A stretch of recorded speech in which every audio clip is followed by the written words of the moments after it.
Today we will be talking about Cedar Point's Haunt or Halloweekends. We had the chance to go, and it did not disappoint. No, it's been a while. So technically I went there last year, but I only did like one haunted house and didn't really get to any scare zones because they don't do scare zones on Sunday. So keep that in mind, that they don't do that. So if you go on Sunday, prepare to be disappointed.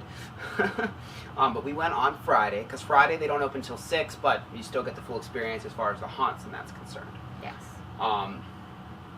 So we kind of were debating on how to do if we want to do a review and actually give it a score, because we did miss 2 of the haunted houses.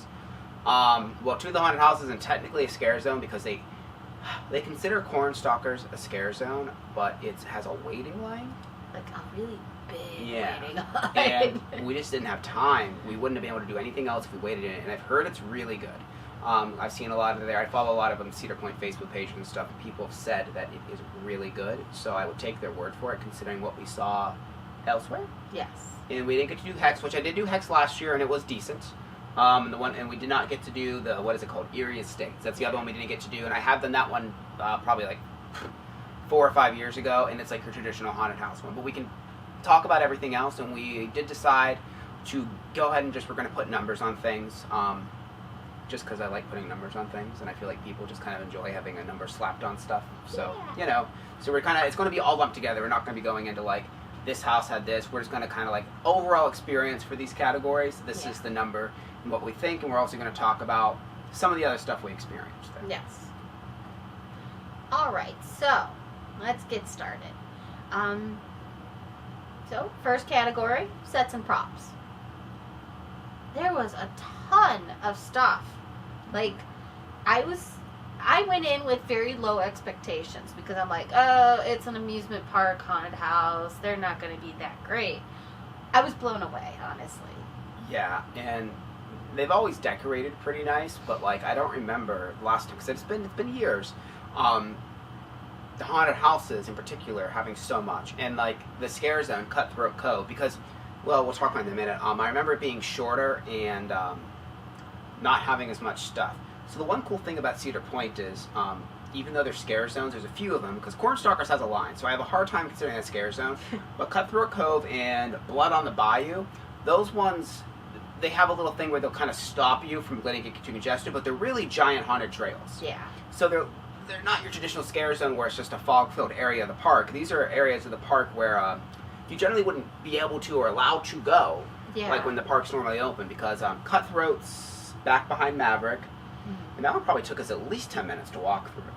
It was long. That was a long one. That was a really long one. And Blood in the Bayou is a little shorter, and it's right around like the Iron Dragon area, right before you, well, it's not by the entrance, but it goes like under, I think, Iron Dragon, and it's right before you get to the entrance of Top Thrill Dragster. Yeah. Yeah, and it wasn't like a traditional scare zone where like you could like just veer off and go on a ride and then come back into the scare zone. This was like legit just a little area that was designated, and it was really cool. Like, I don't know. One of the things that really got me was the Cutthroat Cove had I'm old. I'm going to be honest with you. I am old. Back when I was a youngster, they used to have a ride there called the Pirate Ride, and it was basically like a less fancy version of Pirates of the Caribbean. Okay, it was one of those little boat rides you went through. It was a little dark ride or whatever, and with pirates and stuff like that. Well, it had this big facade that was like part of a ship with like a skull and crossbones kind of thing and stuff like that. They actually used that. They must have saved it for all these years or something. And that was part of the entrance at Cutthroat Cove, which I thought was really, really cool. That actually brought back a lot of childhood memories. I was like, oh my god, that's the pirate ride! And it just really impressed me with that. And just everything else that they had inside all of these. Yeah, the one I think the haunt that we went to that had the most would definitely be the Freak Show one. Oh my gosh. Fairground Freak Show. Yes. Because especially towards like all of it has a whole bunch of cool like carnival stuff, but the end is like, and it's actually kind of unique for the theming. the whole end scene is like the sprawling scene of you kind of walking through where the carnies would sleep, like at the campgrounds. And so there's like a shrunken head in the one window, and like there's just all this like cool stuff, and you really felt like you're just walking through like a campground where carnies would be living. Mm-hmm. And there's just clotheslines and just all kind. It was just decorated to the brim, and it was really neat. Yeah. And then like some of the sets and props, like on the midway, the giant skeletons, those were really cool. The slaughterhouse, it had the way the slaughterhouse designed was really neat, because like the rooms, like the way they kind of interconnected. So like you might go in this room and then kind of go around, and then now you'll be in this room. But the actors have like ways where they can interact with you in that room, because like almost the entire haunted house is made with like walls that have like giant holes in them. So actors in one room can scare you while you're in this room and when you're in their original room. And like everything's like metal, so like there's just things for them to just slam stuff around. Oh my god. It was actually really intense, that haunt was. So I was actually really impressed by that. And the deprivation, of course, there really weren't sets and props, but it was more than just a blackout maze. They do stuff to mess with you, like they have the claustrophobia, like tunnels, and there's like one that's actually on the ceiling, so all of a sudden you just hit your head on like a big fluffy pillow and you kind of like duck to get under it. And you know, people are just in complete blackness. You can't see them until you basically run into them. Yeah, they were like in those skin suits, so they were completely dark. Mm-hmm. And yeah, like he ran into somebody, like didn't even realize she was there. It was kind of funny. And this is going to be the longest category because we're talking about sets and props of multiple different things. The Harvest Fear, it was a more traditional scare zone where it's just an area, but it was really cool. It was like, the theme of it is, it's a Halloween, like an October festival, Yeah. and then at night, basically it turns into this like twisted macabre thing with all of these like weird, like, I don't know if I want to say psychopaths, people like burlap masks and just really creepy stuff. Yeah, like if you've ever seen pictures of like old school Mm-hmm. Halloween costumes exactly where they what it just was. do like burlap faces and things, that's what they were wearing. Yeah, and it was neat. Really cool, really creepy. They were just really cool. Yeah, I And it was weird. There's so many of them, and like most of scare zones, they were super aggressive and trying to scare you. And this one, there's a couple of them that did that. One of the big things they had is they had the people with the things in their hands where they run at you would just slide across the ground, which is the freakiest things. Yeah. But a lot of them, they would just stand there. They would just stand there and just watch you. It was weird. Like they would just kind of follow you around, just leisurely. Like they wouldn't and it was kind of like, this is odd. Yeah, it was very awkward because you're like, what's going on? And then they had booths set up because again, this was supposed to be like a county fair kind of thing, and they had booths set up with like games and like food booths and stuff like that, and they had figures standing in there, like in the corner of some of them, and you're like, is that a real person or is that just a mannequin? And you weren't sure, and you're like I literally was like walking past these little booths like, it's gonna jump, it's gonna jump, it's gonna jump, and it didn't. But like someone would like just be like there all of a sudden, you're just like, oh my god, you know. It was really eerie. It was cool though. Tombstone Terror Story was basically just that. It's Western themed, and there's like evil cowboys and like horse and buggy with like or skeleton horse and stuff like that. Yeah. And then Trail of the Forsaken, it was pretty traditional. Man, they use something else that Cedar Point does, more so than like Halloween Horror Nights, is they use way more fog and they shine lights at you, and so that way people can just be standing in front of you and you can't see them because there's just lights blinding you, and they just jump at you and they scare the crap out of you. But then the Trail of the Forsaken didn't have a ton of theming. It was just kind of, it's in the Forbidden Frontier part, and there's lots of hay bales where people hide and stuff like that. The one thing they did have was the Rat Girl. Oh yeah. Mm-hmm. Now they've had these at like other places and stuff like that where somebody lays there, and like, it's creepy. If you don't like rats. Yeah, there's basically rats crawling on. Yeah, They're she's cute just little laying rats. in a little coffin, and she's just got rats on her and stuff. And I mean, rats are cute. Yeah, I don't particularly want them crawling all over me, especially not in like hordes, but they look cute. But that's kind of a general consensus of sets and props. Oh, okay, nope, we need to talk about Zombie High School a little bit. There are a couple really cool scenes in there. Two particular ones I want to mention. They had the film classroom, Yes. Oh my gosh. You basically walk in, and like I was saying before, they have the fog and lights coming at you, and at first you think it's that, then you realize it's a whole bunch of projectors pointing at you, and that's what they're using for the lights. And they like even making the noise, that noise, and it was just it was so cool. Really, really good, unique use of something that would be in a high school. Mm-hmm. And then the other one that was really a standout scene there was, of course, it's based off of the prom zombie heads. I think it's it's basically there's a prom that's going on, and so they have the big like gym class, and there's all kinds of zombies in there and stuff, and that was a pretty big scene as well that you walk through. They actually had quite a few a couple different sprawling scenes throughout the haunts, which was neat. You went through the cafeteria and the lunchroom. Mm-hmm. That was really cool. You actually went into the kitchen, which was kind of neat. And then the slaughterhouse had like a giant fridge that you walked through. Yeah, and it was actually cold in there, which was nice. And then the freak show one, as we said, had the campground thing. So lots of cool different things. But so for sets and props, we gave them a 9. Very, very good, and way better than I remember, and way better than Kim expected it to be. Oh yeah, for sure. I really didn't. I didn't expect much at all. Like, we've been to like places like little amusement parks, and they were just kind of meh. Mm-hmm. And I went in with low expectations, and they just blew me away. Yeah, totally. Really good. All right, so next category, of course, is actors. Mm-hmm. They were excellent. Yeah, they were really good. And this I am for sure, because like I said, I've been to it a couple times, and this was for sure better than when I've been there before. They all stayed in character so well, and they were really aggressive. Yeah. Like, I mean, most of the theme park ones that I've been to outside of, again, Universal, because they're kind of in a league on their own, is like, they kind of do the boo thing, or they'll come out and start you and then just kind of go back in their hidey hole. But I mean, like Slaughterhouse was the one of their most aggressive. I mean, just constantly banging on stuff. You walk and they just shove a knife in front of your face and it goes away. I mean, they were everywhere. Probably one of there's my 2 coolest interactions. So both were actually on Blood in the Bayou. Yeah. So the first one is just there's literally just a guy hiding over in like the little forested area, the little like wooded area. He was hiding behind a little like tiny, it was like a tiny tree. It wasn't just a branch, because the whole thing was the tree. He was behind it, and he would just take and just whip it out in front of your face. And I'm just like, all of a sudden a tree just goes boop in front of my face and just scare the shit. I mean, he's just standing in the woods in his little, I don't even know if it was a ghillie suit or a monster suit, and he just go boop, and just put the tree in front of you and just scare the shit out of people.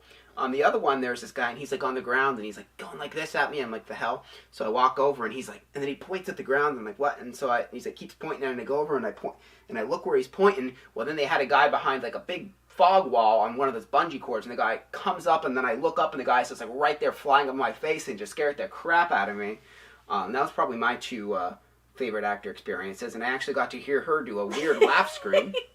Mine was in Blood in the Bayou as well. There was a voodoo priestess over on the one side, and she was making some chanting and noises and stuff like that, and I was like, oh, cool, that's neat.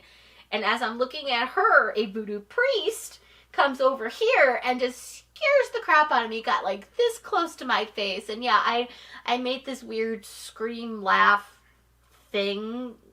I don't even know how to describe it. It was just this weird noise. And it scared the crap out of me. Yeah, they're especially like the houses there are really good, but it seemed like even on the trails they're even better. Like they worked in tandem to scare you, because there was another couple, and I think this was also on Bull in the Bayou, where she kept asking me a question. It was something about what color is my voice, or I'm like, what are you talking? Like I'm looking at her, and then like I look, and like the person, she was distracting me, so a guy could come up behind a thing and scare me. The only complaint that we really had was in the houses, sometimes they use just screaming in your ear. Yeah. A little much. Most of them were good, but there were some that was like, okay, that's like one of my biggest pet peeves is when to scare you, they just continuously like, if they go, scream to scare you, it's okay, but after you scare the person, don't just keep screeching in their ear, because it's not scary, it's annoying. Yeah. And I like to hear. I enjoy it. Also, apparently in Cutthroat Cove, there's cannons, because we didn't hear it when we were there, but when we were in line for the freak show, which is right like outside of it, we kept hearing these cannon blasts, and we were like, oh, I guess there's cannons back there. We're kind of happy we didn't hear the cannons, because I don't know where they would be blowing them off. Yeah, honestly. I'm not. There must be like little mini cannons or something. I don't know what's going on, but maybe they're like just gunshots, like obviously like blanks. But yeah. Anyway, so the actors were really, really good. We gave them a 9.5. Yes. So our next category is scare factor, and we actually both think that it was very decently scary. Yes. They do have an option where you can purchase a glow necklace for your kids so they won't get scared, or yourself if you're going to a Halloween event and not wanting to get scared. I don't know why you would do that. I understand, like, if you have a younger kid and you really want to go and you're just kind of tagging them along, but at the same time, just go to Cedar Point in the summer when it's not scary. That's kind of the point. But I think it's $10 or maybe it's $15. I think it was 10. Yeah. Yeah. So it's a little bit of money if you want to not get scared, which I like that you pay money to not get scared instead of paying extra to get scared. Right. Because you're going to a scary event, you shouldn't have to pay extra to get scared. If you go to a scary event and don't want to get scared, then you should have to pay extra because why are you going to the event? But yeah, we were both very surprised in how much they got us and how aggressive they were. Of course, it's Cedar Point, so you're not going to get touched or anything like that, but they'll scare you in just about every other way. And they'll get close. Like, I had numerous knives, like, really close to my face, and, like, people, like, really close and stuff like that, but they weren't touching. Mm-mm. So for scare factor, we gave them a 9. Yes. Which is very high for scare factor, because the only way you're going to get a 10, because like we always say, scare factor is the one where even if it's a lower score, it doesn't necessarily mean bad. The only way you're going to get a 10 if it's like a place where they're like grabbing you and like really freaking you out. So 9's actually really scary, and also seems absurdly high for Cedar Point. And also let us know, like, did we have just an exceptionally good weekend? How have you guys noticed improvements? Like, I'm really curious, because like I said, it's been forever since I've been. She's never been. For this event, we go to Cedar Point all the time, but you let me know if you've been there in years past, and if this year's just been exceptionally good, or if it's gotten better the last couple years, because I'm curious. I really want to know when it started being so good. Right. All right, so now we're going to move on to value. Now, this is kind of tricky, because there's like a bunch of different prices and a bunch of different things going on here. So if you go on a Friday or a Sunday and you buy your tickets online, it's $45. Mm-hmm. If you go to the gate and buy your tickets on Fridays or Sundays, it's $56. Yep. If you go on Saturday online, it's $59. At the gate, it's $74. And the one reason it is more is because on Fridays they don't open till 6, and on Sunday they close early. I forget the time they close, but it's like 6 or 7. That's why there's no scare zones. But Saturday it's open 11 a.m. to 12 a.m. So you get a full day, and that's why it's more that day. Yeah, and like Fridays the mazes open at 8. Yep. Saturdays they open at 6, and Sundays they open at 4. Fridays and Saturdays is the only day they have the scare zones open, and those open at 8. Mm-hmm. Yep. Yeah, because they have to wait till it gets dark for the scare zones since they're outside. And that's why I actually thought they opened the haunted houses a little bit earlier than that, but that's why I was surprised, because we got there later than we wanted to be because traffic was horrible. If you ever take the shortcut way, don't take it when you go to Halloweekends, because it is not smart. Smart if you're going during the summer in the morning. And if you don't know what I'm talking about, well, you can figure that out. So it's hard to rate, and also if you have a friend that has a season pass, you can get in, since it's still the end of the year, you can get in for only $20, which is an absolute steal. If you have someone that has a season pass, you can do that with. You can get a gold pass for only like $100. So if you plan on going next year, just get your gold pass, because it's free parking, which is like, I think parking there now is $20 or $25. We have platinum passes, so we don't pay for parking when we go there. Well, I mean, we paid for the pass, but parking is included with that. But I believe it's $20 or $25. So if you plan on going any other times besides this one time, you might as well just get that, because it's gonna, if you go twice basically, because the gold pass Cedar Point to $99.99. So if you consider 2 parkings and 2 admissions, that's going to equal more than $100. Yeah. So just get that pass if you plan on going, because it will cover all of this event, all of summer, and all of next year's Halloween event. Yeah. So we just gave it an 8 as far as value is concerned, and it's just kind of a placeholder number, because you know, I mean, if you have to bring a friend, then that value is like through the roof, you know. But I think that it's all very reasonable. Yeah. Just don't get it at the gate. The only bad thing about getting online, there's going to be a processing fee, so it's still going to be a little more than the numbers we say, because there's the processing fee. Yeah. Or the convenience fee, whatever they call it, just a way to take more money from you and lie that it's less. But I mean, it's still going to be cheaper than getting it at the gate. Right, exactly. And the crowd levels were decent to busy when we went. I mean, it was busy, but I feel like everything except Cornstalkers, the lines moved pretty good. Freak Show, they must have their breaks. Yeah. Because the line just stopped moving for some reason for about 10 to 15 minutes. So I don't know if when they do their breaks, they just shut the house down for a little bit so that actors can have a break. I'm not sure how they do it. That's the only thing we can guess, because it wasn't like it seemed like any emergency or anything. Yeah. If you know, let us know. Yeah, because I'm not 100% sure on that. Right. But so that's going to bring us to the overall score, and we gave it a 9 overall. Like I said, if you can make it, totally worth the money, because not all, but most of the rides and coasters are open. Yeah. So you can get night rides on, you know, Steel Vengeance, which is amazing if you can actually wait and do anything else in that line. You get on. Magnum's always an underrated coaster. That's a really good night ride. I love that coaster at night. So, you know, there's other things to do besides just the spooky stuff. But yeah, definitely make it out there. And if you haven't gone in a few years and haven't went back because you thought it was kind of lame when you went before, give it another chance, because I'm glad that we did. Also, it depends on when you're watching this, if it's up already or not yet, but we are going to be going to Kings Island, which is also owned by Cedar Fair, and they even have more haunted houses. We're going to be going to that the weekend after we're filming this. So look forward to that video. And if you're watching this after we've already went, then I'll probably have a link in the description or something, or it'll be on the page either way, and you can see how Kings Island's event and other Cincinnati haunts are. But besides that, make sure you like this video, you subscribe to us on YouTube, notification bell so you actually see that stuff. And the other thing is, like us on Facebook. The link is in the description. You can even message us, give us recommendations, stuff like that. We will respond. But yeah, until next time, bye. Later.